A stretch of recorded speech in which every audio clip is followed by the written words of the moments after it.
Hey, First Things First listeners, before we start the show, I wanted to tell you about our brand new Fox Sports app and website, foxsports.com, reimagined for the modern sports fan. Go ahead, download the new app right now. You don't even have to pause this episode. Every day on the new app and website, you'll see the top stories in sports, plus a rich world of written content, videos, social media, and analytics to give you a 360-degree view of the most important stories of the day. Streaming live TV has never been so easy or elegant. Every Fox Sports game, including all pregame and postgame shows, as well as the televised version of this show, just a click away. For the extra invested fan, we also go deep with real-time wagering lines, trending prop bets, win probability, and key player projections. So download the new Fox Sports app or visit www.foxsports.com. Now let's start the show. Good morning, everyone. Welcome to First Things First. Good morning. Jenna Wolfe, Nick Wright, Brandon Marshall. Do you Kevin know what Wilde's day it with is? us on a Wednesday morning. It is, I was just going to say, it's a Wednesday. It is a It's Wednesday hump day. morning. Why? What Yeah. does that mean? Not that it's hump day, Means yes, we got that two as more well. days till But it Friday. means 29 minutes and 38 seconds from now, the debut Nick's of the Tears. most important edition of the What's Right Tiers, the Nick Wright Tiers we're ever going to have. love Major it. shift, major change. For the I'll first be time on petitioning these today. tiers, we have broken a tier apart. Oh, you are? You have a petition. Good stuff. Okay, I'm interesting. I'm petitioning. Interesting. Well, then get your glasses and your old man voice ready because we are all ears. But No. we got to start in That- Green that- Bay this morning. That character died. Well, I know. When Aaron Rodgers is good, the Packers are usually good. And when the Packers are good, everything in Wisconsin tastes better, except cheese curd, which never tastes good. Packers are 8-3. Wow. Rodgers What? playing like an MVP. How can you And on start the show Sunday, with that cheese bad of a curd is take? always bad. On Sunday, he eclipsed the milestone of 50,000 passing yards. Just the 11th quarterback ever to do that. Is it me, or does Aaron Rodgers seem extra motivated this season? Here he is on milestones. When it comes to records, I love them and milestones. Like, I do take pride in them. I think they're more things you look back on when you're done playing. I don't think I'm done by any stretch of the imagination, even though some people may have thought so in the off season. Oh, I love Well, that. just drop McAfee's something so right funny. down there, Aaron Rodgers. I know he is. His expressions are great. Brandon, are you surprised Aaron Rodgers is still using all that stuff that happened in the offseason, all those offseason headlines to push, to motivate him this season? Absolutely not. When you think about the ultimate competitors, you got to think about how they approach work every single day, not just on game day. When I took the field in practice, I wanted everybody to walk away from that practice, the groundskeepers, the PR staff, the equipment manager. I wanted everybody to go home that day and say, "Did you see what Brandon did today?" Or, "Let me tell you what Brandon did today." So when you draft a quarterback in the first round, when you're probably one of the greatest players ever in the National Football League to potentially take your spot sooner rather than later, then of course you're going to have a chip on your shoulder. But I will say this. Maybe the Green Bay Packers are smart. Maybe they're right, Nick. If they draft a quarterback and it forces him to do this, to ball out the way he's balling, then they're pretty smart. Like, we can go back to 2016 year and even going back to 2012, Nick, where he's having his greatest year ever, probably better than 2012, and that's saying a lot. So here's the problem, Brandon. I knew someone was going to say this, and this is why Aaron's quote makes me upset. Because Aaron, I'm sure Aaron does have a chip on his shoulder about them drafting Jordan Love. He had a chip on his shoulder for a decade about Alex Smith going 1 and him falling all the way to the 20s, where he had to then sit behind Brett Favre for 3 seasons. But the reason this narrative bothers me is it lets Brian Gutekunst off the hook. Aaron Rodgers is great because Aaron Rodgers is great. He's great because, as far as physical gifts, he's one of the 3 most talented quarterbacks we've ever seen in the history of the league.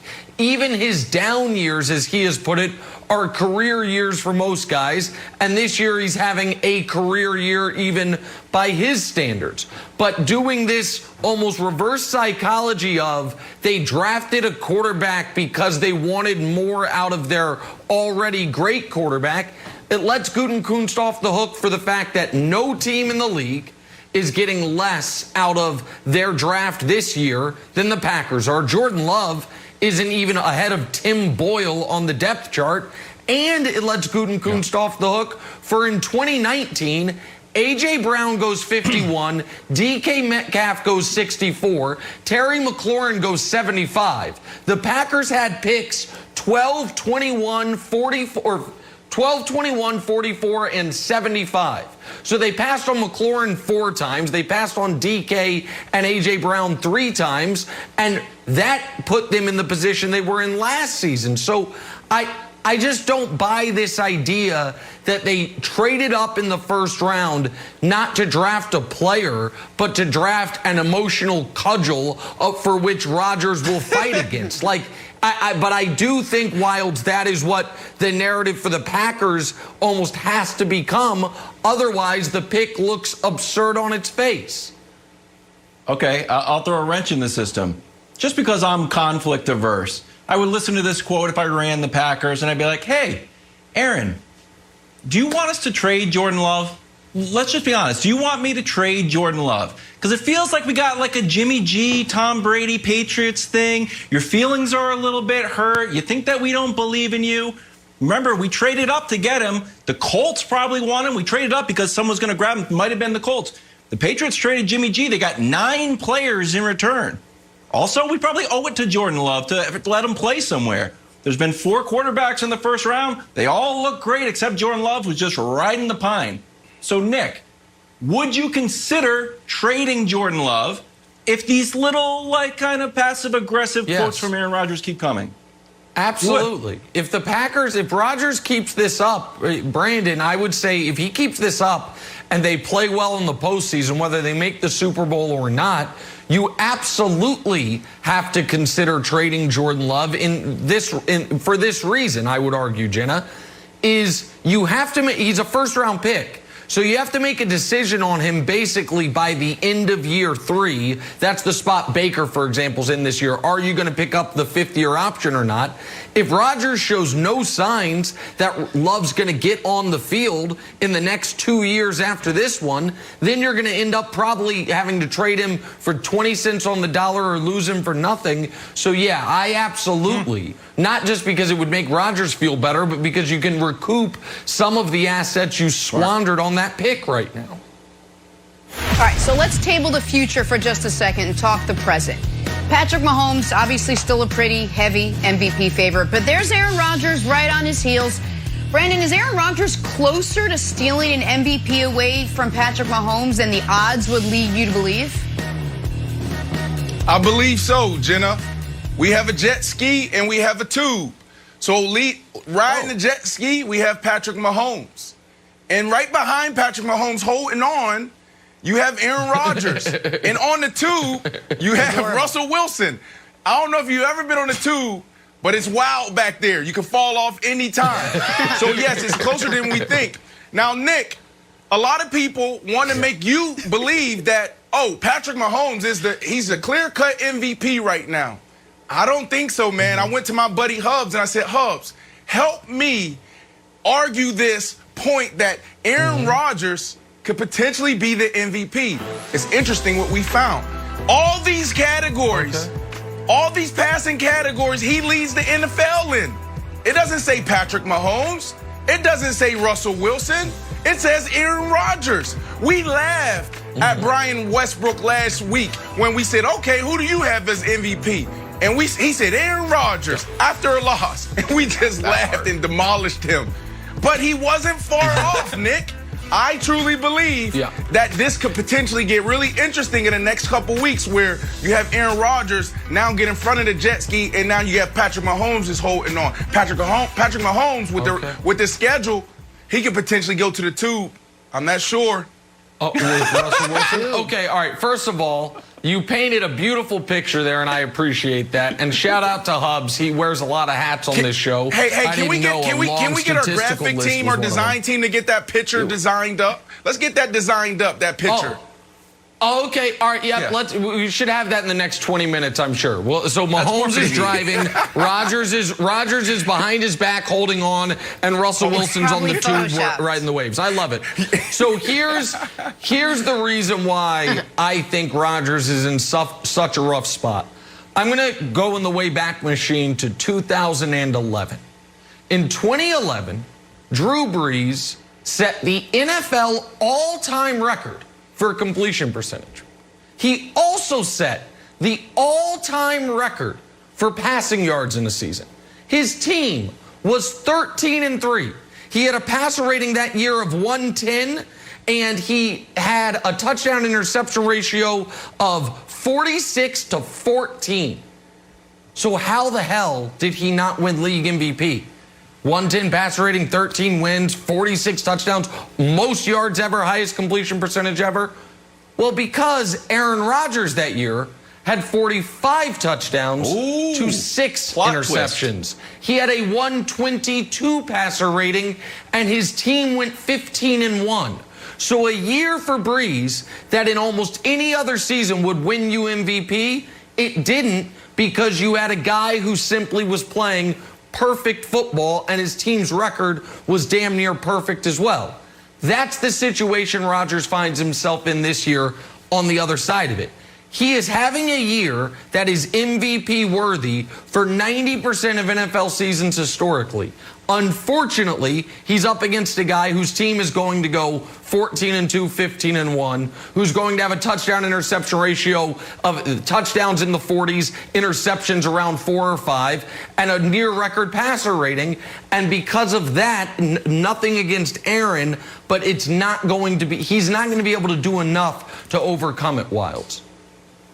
Yeah, well, Big Ben hasn't lost a game. He's throwing up the LeVar ball. Never lost. Oh, stop. And Aaron Rodgers got 3 losses, and he played well in the Vikings and the Colts game. But that Tampa Bay game, he was 16 for 35. He had 2 interceptions. So that, for me, he's back on the tube. He's deep in the tube. He's deep in the tube, Brandon. And Big Ben is still driving the boat. The jet ski, I don't know if it has enough horsepower to have all the flotation devices that you have. Do you know where Big Ben is, Jenna?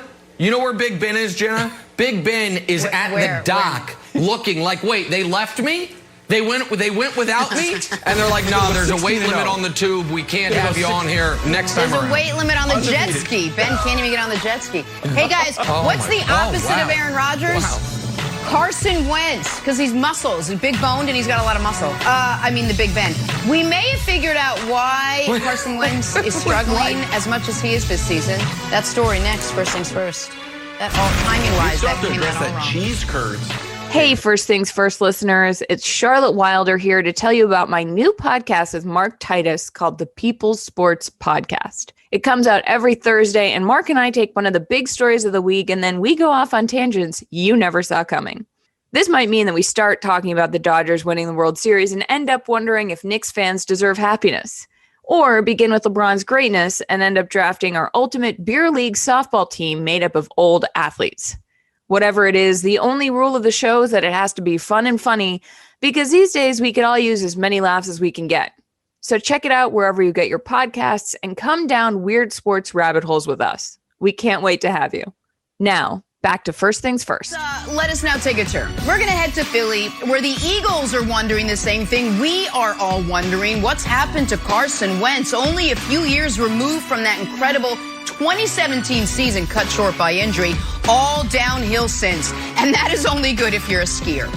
We are now hearing Wentz was reportedly not thrilled when the Eagles drafted Jalen Hurts. That on top of another report, Wentz is, quote, trying to do too much. All right, Brandon, let me start with you. What do you make of the report that Wentz wasn't thrilled that the Eagles drafted Hurts? I get it. You know, any other position, no big deal. Why you bring in a wide receiver in free agency, you draft a guy first round, second round, not a big deal. Going back to Denver days, we draft Eddie Rowe in the second round after I'm coming off a 100-catch season. Not a big deal.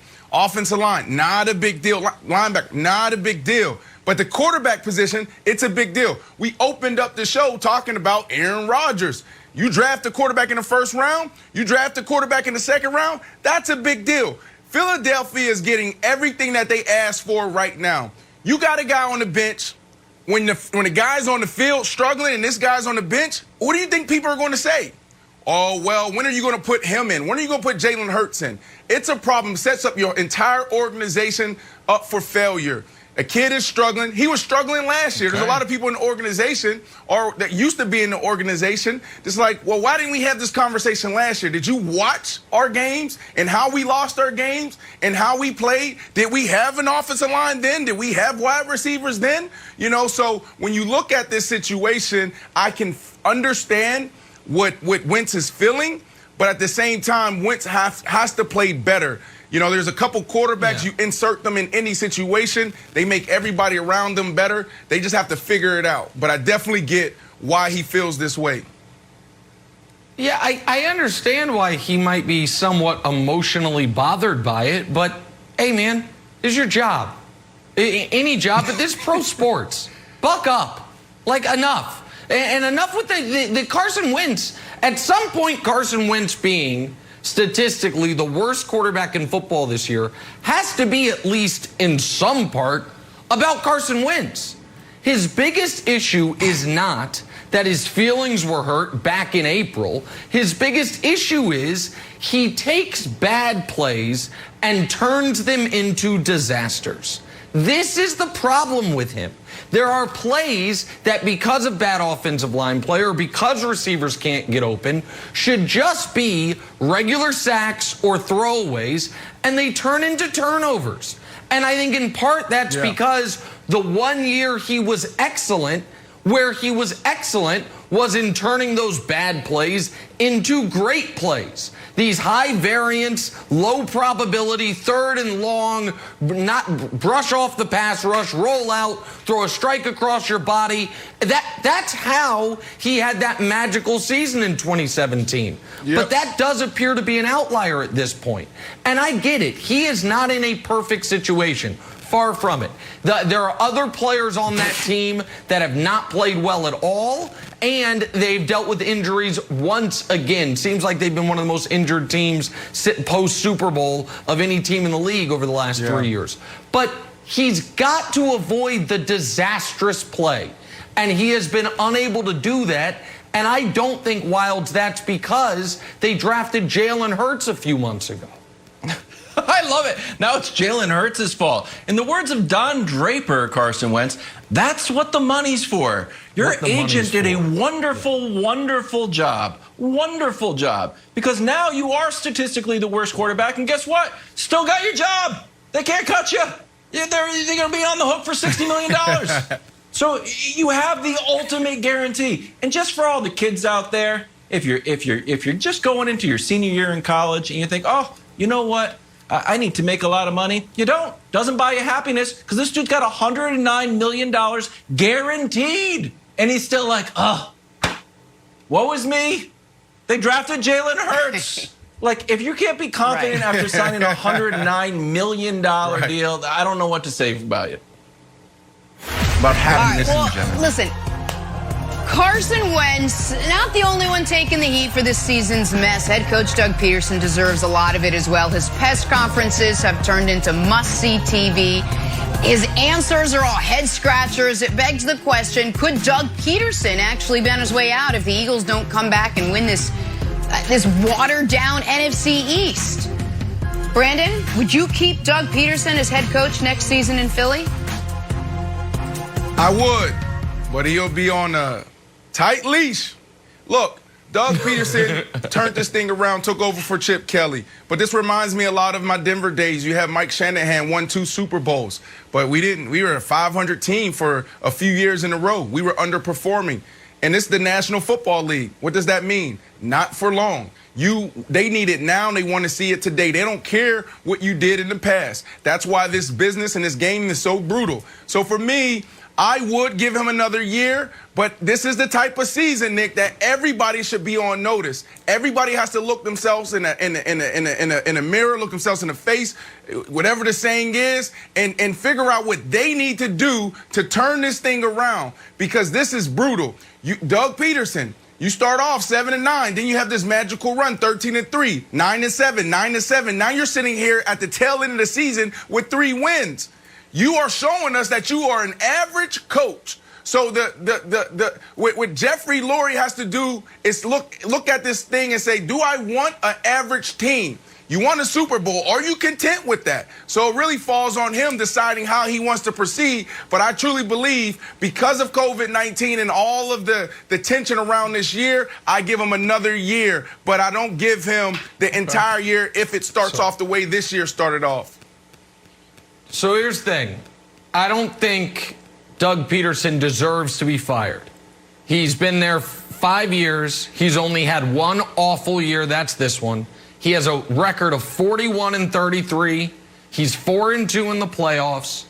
He won a Super Bowl 3 years ago. It's been 50 years since there was a coach this shortly removed from winning a Super Bowl that was fired by their team. So all of those are reasons why, in theory, you should keep him. Unfortunately, you have to fire him because you can't fire the quarterback because of the contract that Wild just laid out, and you cannot just run it back next year. You have to make a major systemic change. It should be the quarterback, but it can't be the quarterback. So unfortunately for Doug Peterson, it has to be him. Now, I think he can go somewhere else. I think he's a good coach. He's bad at press conferences. I think he's a good coach. I think he is one of the few coaches that actually understands math and the analytics to give his team a schematic advantage. I'd like him as the head coach for a dozen teams in this league. I think he'd be an upgrade. Unfortunately, they have to fire him in Philly Wilds because you can't fire the quarterback and you got to fire somebody. All right, well, we are at that time of the Wednesday morning, a wild week 12 in the NFL, which means we are in store for a wild Nick Wright NFL tier reveal. Stick around, it is next. Massive Warm change. up your voice, Nick. First time we've had this. From the WWE Thunderdome, King Corbin squares off against Murphy, while Kevin Owens continues his defiance against Roman Reigns. It's an all-new Friday Night SmackDown, live at 8 Eastern, 7 Central on Fox. Back here, first things first. It is Wednesday. It is 8 a.m. It is time for Nick Wright to do the thing he does, reveal his new NFL tiers. Nick, my friend, take it away, buddy. All right, let me prepare the audience. The committee, after much pushing for weeks by Wilds and Brian Westbrook and Brandon Marshall, has decided to finally break up the NFC East. Show us the tiers. Thank you. NFC East no longer its own category. We have instead, they're at the bottom, a race to the bottom. The 5 worst teams in football, those teams will not win another game all year unless they play each other in games.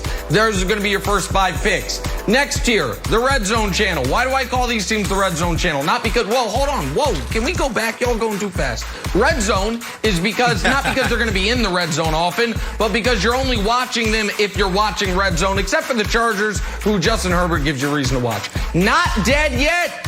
Every single team on this tier faced a must-win game this past week. And you know what they did? They won it. So not dead yet, all those teams, including 2 NFC East teams that are actually up the rankings in Washington and the Giants. Now we can zoom in, folks. Wild card weekend. These 6 teams are all fighting for a playoff spot.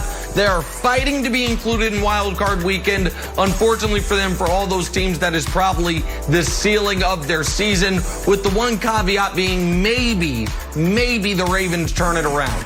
Can't totally trust. 3 of these teams, you can't totally trust their quarterback. That's the Bills, the Rams, and the Browns. One of these teams, I just can't totally trust their overall toughness. That's the Packers, but their records demand and their performance demands they be included on the upper echelon. And now we get to the real cream of the crop. No obvious weakness. It's not a surprise to see the Saints there. It's not a surprise to see the Seahawks there. It was a surprise to me when the committee put the Titans there. And I said, guys, the obvious weakness has to be Tannehill. The committee made me look at Tannehill's numbers since he took over for the Titans. They said, Nick, the sample size is now 25 games. Almost, you got to give the guy credit. And I said, you know what? You guys have swayed me. Titans get no obvious weakness. Steelers remain #1 contender. They haven't played since the rankings last came out because of the COVID fiasco with the Ravens, and the champs stay the champs. It is the latest edition of Nick Wright's Tears.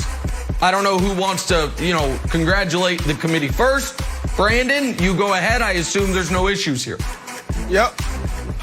Congratulations, committee. This is probably the closest you guys gotten it. But there's one thing off. I want to go to this tier with the Seattle Seahawks, where they really don't have a weakness.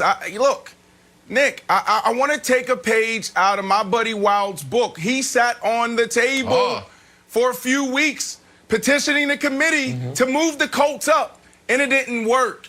It didn't work. So I'm going to try to do the same for the Seattle Seahawks. There's 3 reasons why they should move up, Mr. Committee or Team Committee, whatever you guys go by. Russell Wilson's ball security. We hear Wilds and Jenna say it all the time. Ball security is job security. Yours and ours, right? There we go. So, look, after that tough stretch, Russ has 0 picks in the last 2 weeks. For that reason, we should move them up a tier because Mr. Wilson is dangerous when he protects the ball. Also, revitalized defense. These guys were the walking dead. You get Adams back, Snacks and Dunlap are back in the fold, and since week 10, they're only allowing 20 points and less than 320 yards a game. They have 3 sacks in the last 5 straight games. 3 sacks in 5 straight games, excuse me. So for that reason, when you look at this team being extremely bad on defense, historically bad, you got to move them up, committee. And then they're battle tested. Some teams go through rough stretches and they just break and they fold. And then there's some teams that come out better.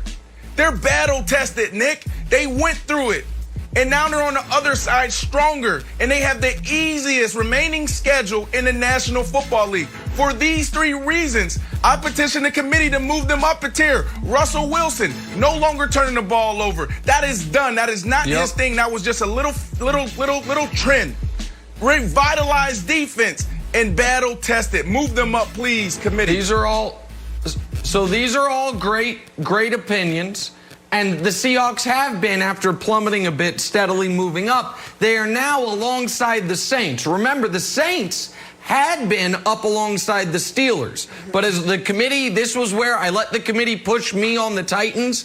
I pushed the committee on the Saints. They said, why would we move the Saints down? They just won 31-3 or whatever it was. And I said, no team that is starting a tight-ended quarterback can be the #1 contender. So we moved them down alongside Seattle. So Seattle kind of moved up by default because they're next to the Saints, co-top teams in the NFC. The reason that I can't have them higher is because while the defensive turnaround has been impressive, just need to see a little bit more of it. But we're not calling it an obvious weakness. We put them in the no obvious weakness category, so the team that had the worst pass defense ever has now moved up. Listen, one could argue I've got the Seahawks ranked 3rd or 4th in the NFL. Right, we just need to see a little more. But Nick, more before we you were elevate. talking about them being the best team in the National Football League and having Russell Wilson as the MVP. He was the clear-cut MVP for 6-7 weeks in a row. He fixes his turnover problems. The defense, they're revitalized. They're no longer the walking dead. Come on, you got to put them up there, Nick. No, these are all fair points. The only thing I'll take issue with is you said we were talking about them being the best team in the football league. That's Brandon and the mouse in his pocket, because the we talking to you right now was never a part of that, because the best team in the league has been #1 on the tiers every single week of the tiers. Wilds, your take on the latest edition. Well, good day, everyone, and it's welcome to the committee. It is I, Kevin Wilds, here again to petition the committee. I've seen that my committee petitions fell on very kind ears as the Steelers moved up, and even though the Colts played terribly, they still remain the same. I have come with a new petition On this piece of parchment, I hereby declare that the committee should move up the Washington football team, I almost got the name wrong, Washington football team for the reasons contained henceforth. Reason number 1. Do you know what team has the best pass defense in the entire National Football League? That's right, Washington football team. That is led by, of course, their front 5, Chase Young and Montez Sweat. Only the Steelers have more sacks or a better sack rate. They make everyone's job easier. They put so much pressure on the QB. Number 2, the fantasy football stud, an offensive rookie of the year. He's going to take it from Clyde Edwards-Helaire. My guy Antonio Gibson has touchdowns in 5 straight games. Only Dalvin Cook and Derrick Henry have more rushing touchdowns this year. Did you know that? Most people did not. Reason number 3, you want a team to root for? Think with your heart too, not just your head. It's both. Combination. Old Alex Smith and Ron Rivera. They know how to win. If they get into the playoffs, they can make some noise. Only 4 quarterbacks have more wins than Alex Smith, and those people are since 2011. Mahomes, Brady, Rodgers, and Russ. Then it's Alex Smith. And Ron Rivera, only coach out there, has won 2 Coach of the Year awards. Is that stat 100% accurate? Hold on 1 second. Let me check because Dusty just gave it to me. Stand by. 1 of 3 active head coaches. Excuse me. Accuracy is of the foremost importance to the committee. So, Nicholas, I hereby declare and demand that you move up the Washington team 2 spots, please. Good day. And they tug at your emotional heartstrings, Nick. 2 great stories on that team. I could give a long list of reasons why you can't raise Washington higher. Instead, I will simply say 4-7, as is their record. We think we are giving Washington enormous credit for what they could be because of Alex Smith now being the starting quarterback, because of Ron Rivera. But every team above them has 6 or 7 wins in the tier above them. So you can't have a 4-7 team join them there. Now, I do think, as I said last week, that they're going to win the division. And if they get the Bucs in the first round, I think because of the pass rush, they beat the Bucs. But the Bucs are going to the playoffs. Washington is still fighting with the Giants for the division. So I think this is being nicer than the committee needs to be to Washington. The culture, and by the way, the committee, Colt McCoy, my friend. while Colt allows. What about Colt McCoy? I said not What with about Colt McCoy. They're not battling for the division once Colt McCoy leads the I got you. With the Giants. I understand. By the way, the Colts. I talk a lot about the committee Colts, has, so Jenna. Multiple Colts. No, that's fine. The committee, ahead, Jenna, has always had a policy of allowing, open time for anyone to petition the committee. But that particular gentleman from 1776 is now been working denied. on a ban.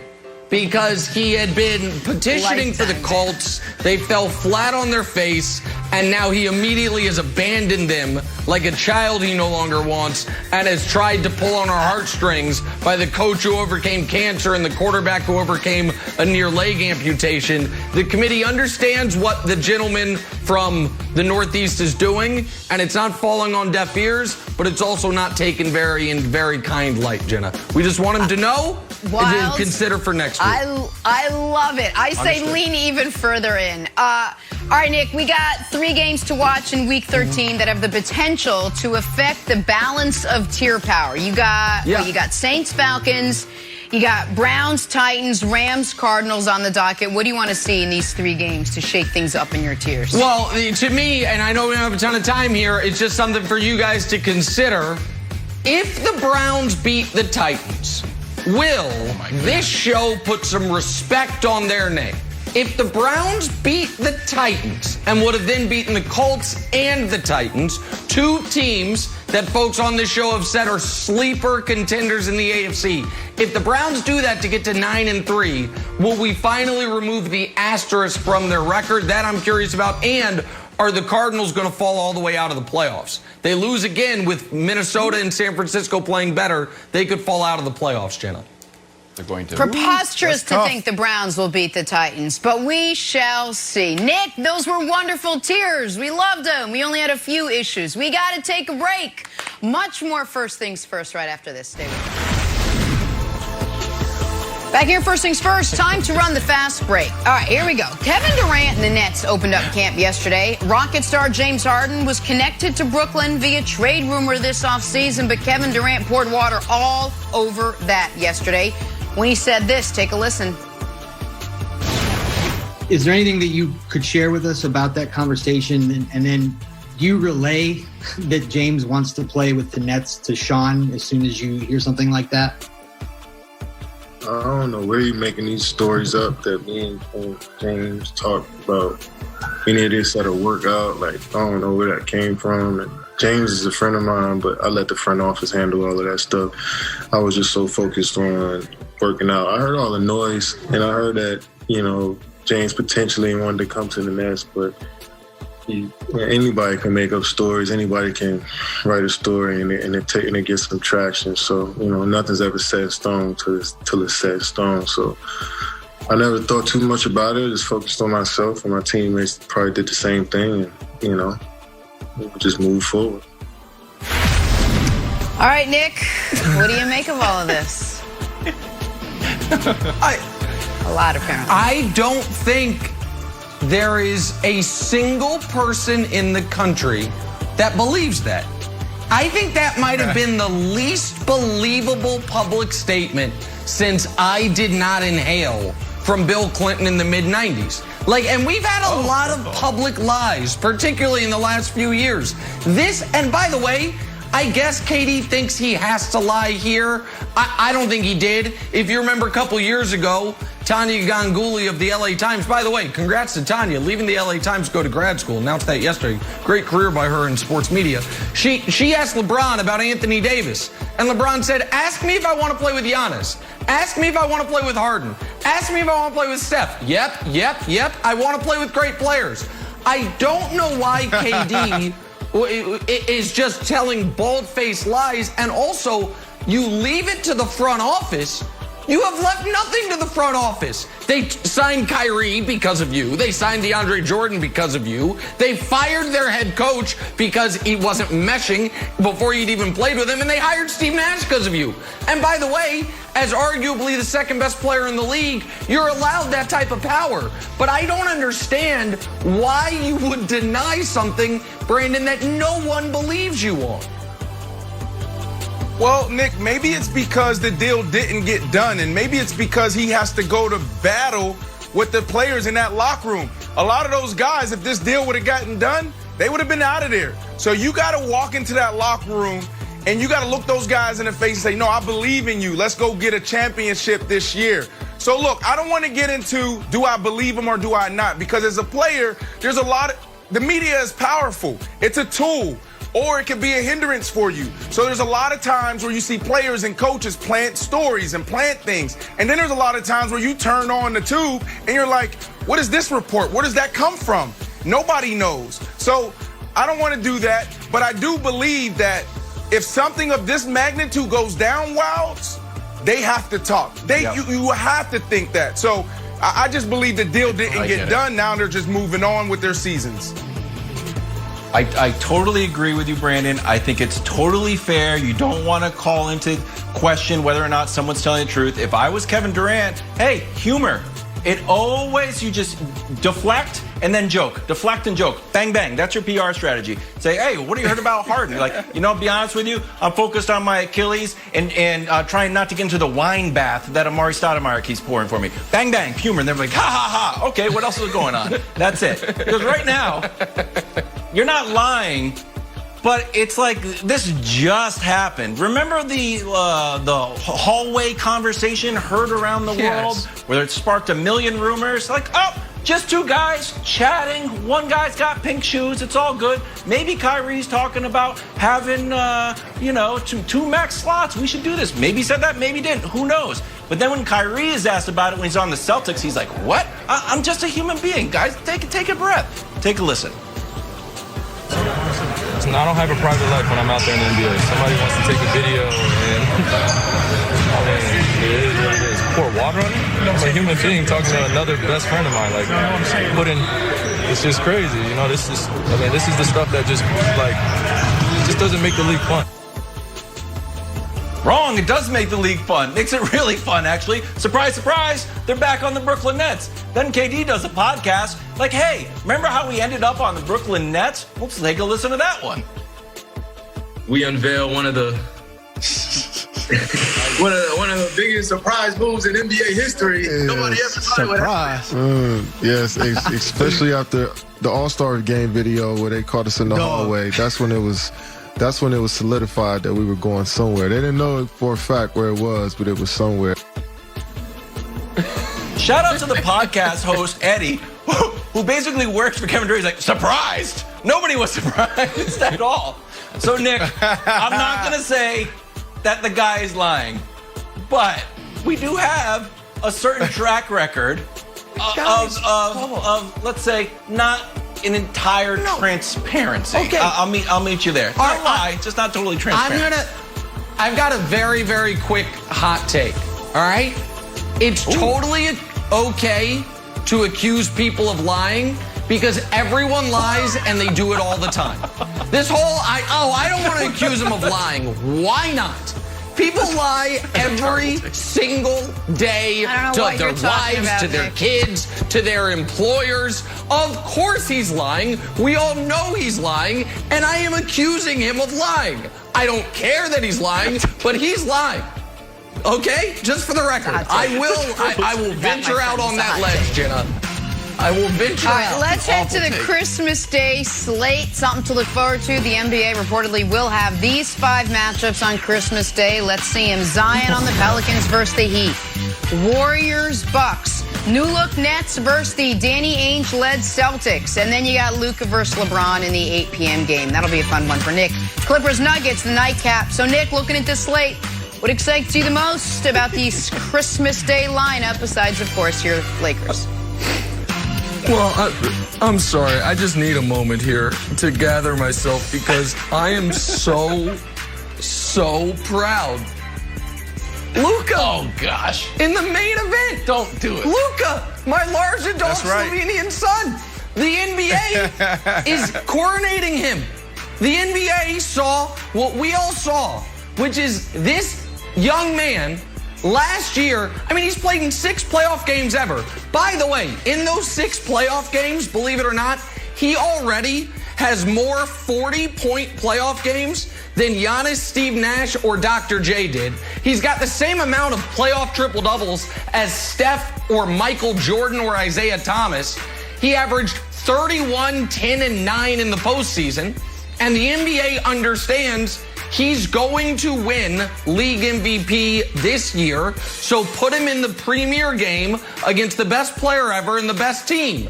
Not you, the Warriors, not you, the Nets, not you, the Clippers. Christmas Day, let's feature the face of the league of the last 15 years and the face of the league for the next 10 years, Luka Doncic. I love it so much that the league recognizes what they have in this young man. Yeah, this is going to be a good one. I love Luka. He will be the face of the NBA in the next couple of years. Man, I wanted to say that 2:30 game would be the game to watch, but you lose Klay Thompson. That is just a brutal blow and a devastating blow to the Warriors and all of the NBA. Everybody was excited to see this dynasty come back together. So, for that reason, I got to go with the 5 o'clock game, and that is the Celtics versus the Nets. Like, man, this team can be the best team in the NBA. They can win the ship. They can. So we want to see how Kyrie play against his old team. I know it's been a while. It's been a long time. But I want to see how he plays against his old team.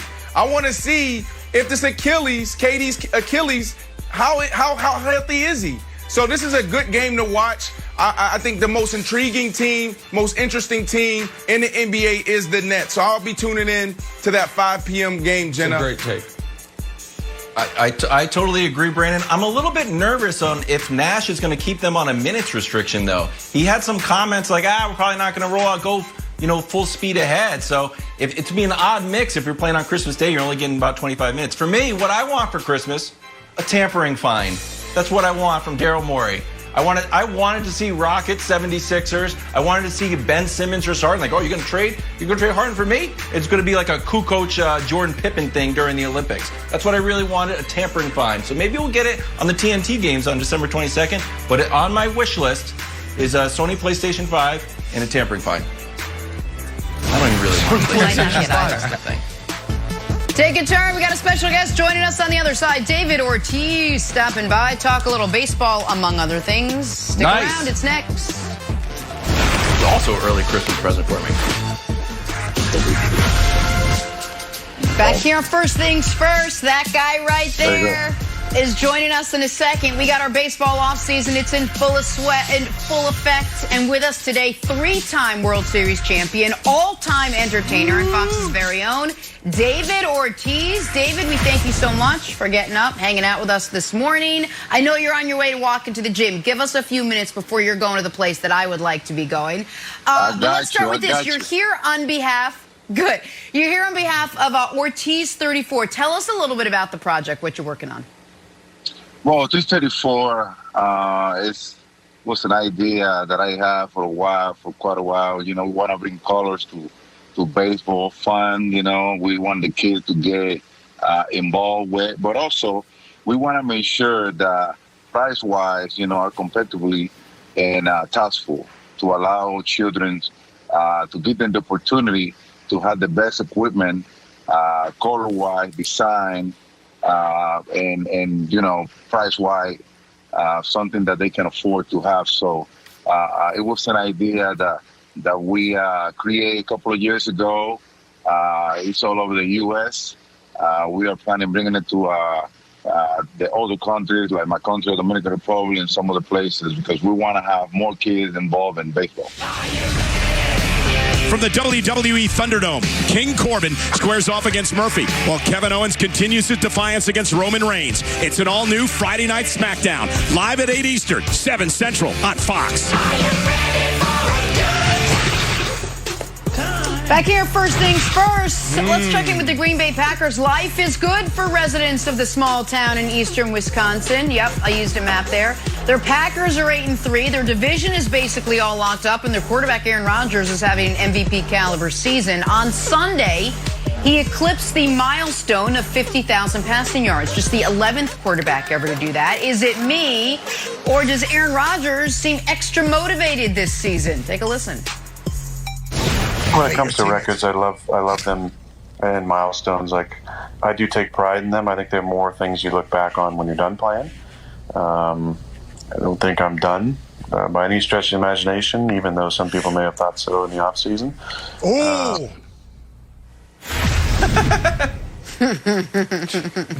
I love his reaction so much. Brandon, are you surprised that Aaron Rodgers is still using off-season headlines to motivate him this season, or appears to be?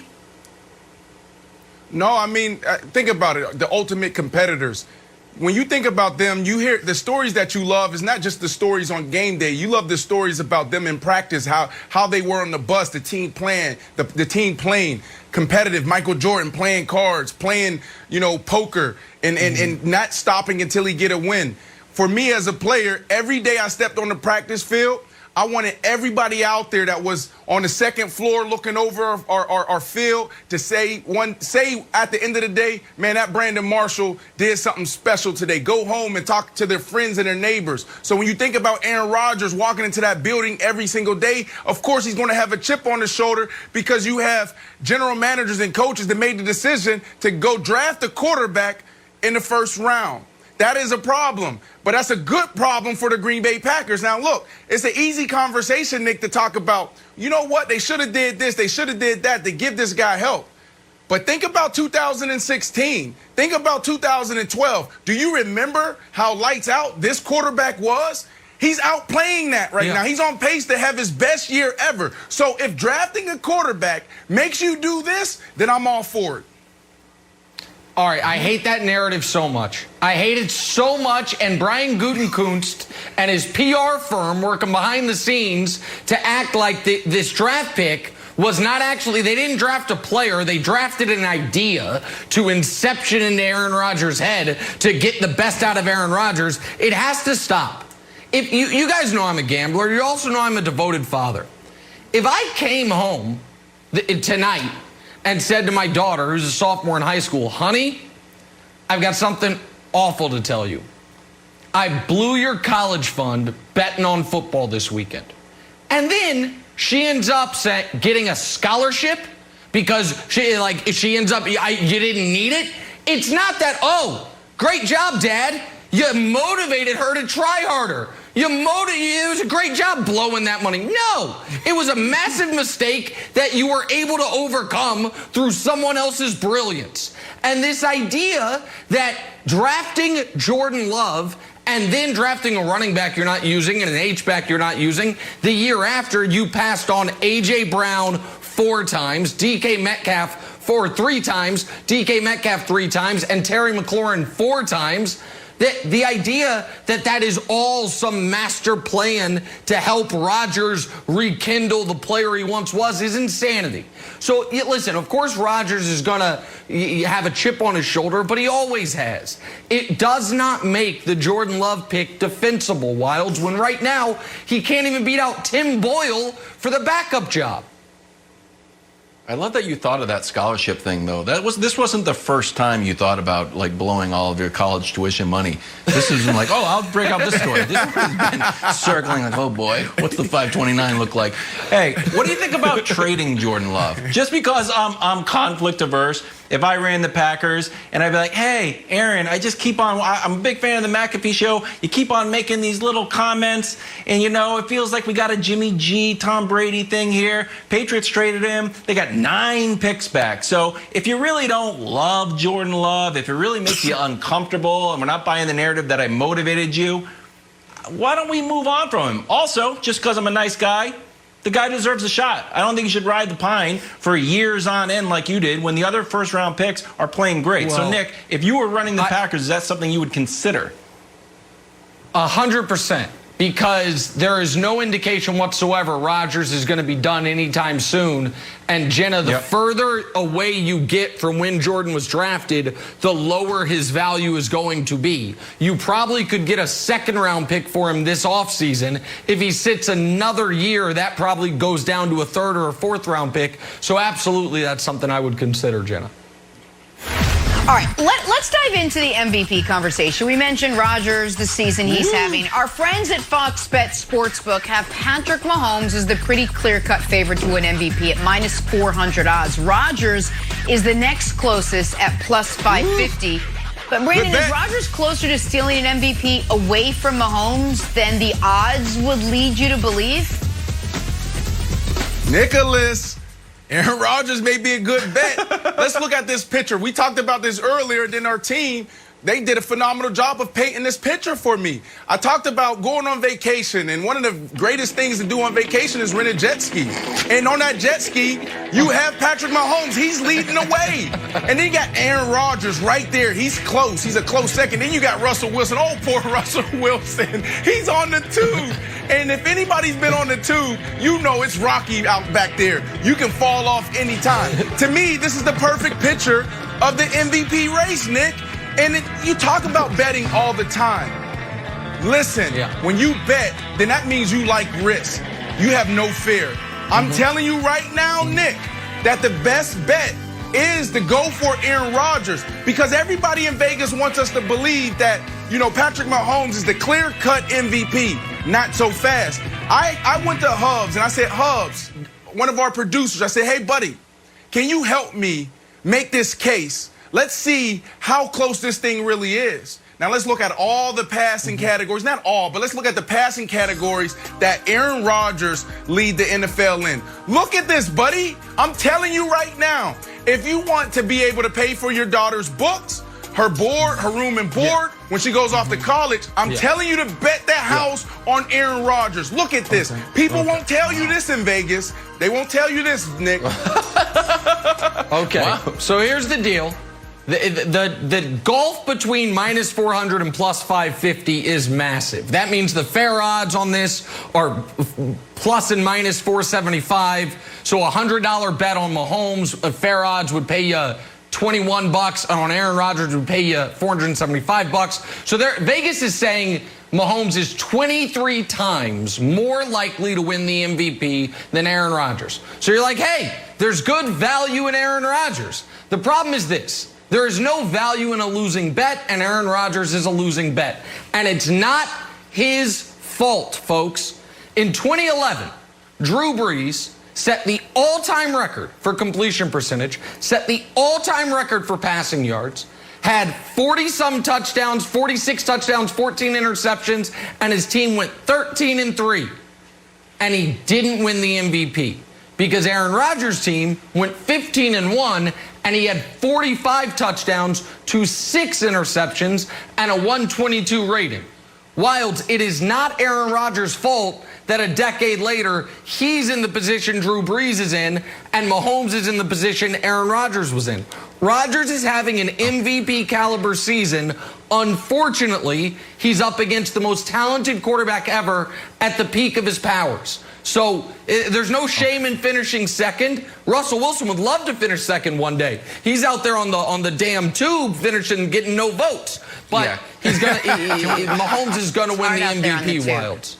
It's bumpy. Can we put Brandon's picture up again? I am personally offended on a number of levels. One, jet skis are terrible. The salt water's in your eyes, and you're always worried about your face smashing onto the console if you hit a big wave. Number two, you know who's better than the jet ski? The lazy river. And that's where Big Ben is, sitting back, floating around gently in a tube. He's like, how is it out there? In the lost sea, because I've yet to lose a game. Floating around. Bring me another drink. I'm going to be 16-0. So you guys can keep on competing.